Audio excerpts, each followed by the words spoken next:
kind of my dream wardrobe. It's very large and it's not really defined at all. I'd much rather spend more time and possibly more money on the one piece that I really, really want and can justify investing in, rather than buying a multitude of cheaper items.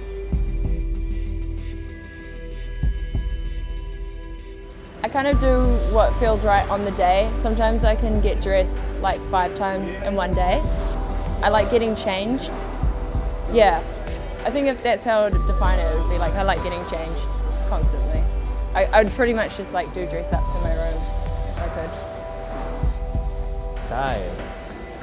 I'd say form with function, with a bit of like sassiness. I obviously wear a lot of practical things like waterproof jackets, stylish reflective clothing and cycling caps, and have a bike that I can ride in leather shoes. Anything that's come from the 90s or anything that's been kind of like informing the way I grew up. So at the moment the 90s colorway is definitely like a great influence. Fluoro, slightly flashy, but a lot of monochromatic background to it. This very kind of loose-fitting blazer was given to me by one of my male flatmates. I find it very practical, but it still looks smart. So I might just wear it on a day to work, but maybe if I'm doing a presentation at school, I'll put it on.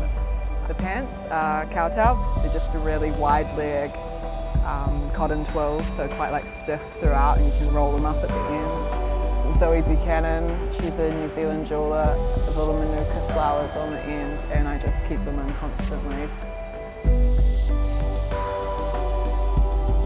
My mother made them. She used to be a fashion designer in the 80s. This one's like a skinnier kind of 60s dress. This one's more 50s. They're from like vintage Vogue patterns from like Spotlight. Yeah, it helps me perform better. It makes me more aware of my surroundings and my audience, and we look really good out there.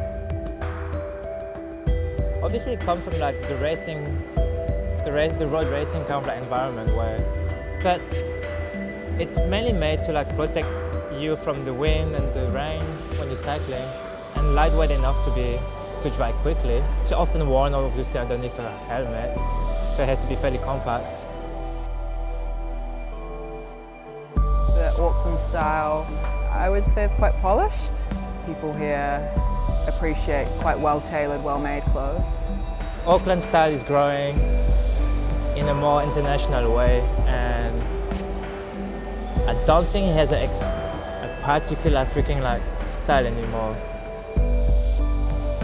There are just all different kinds of people. There are a lot of people who are interested solely in brands. That's kind of boring, I think. But then there are other people who are more interested in style. We've got a lot of freedom, and we can wear whatever we like these days. So yeah, I'm pretty grateful for that.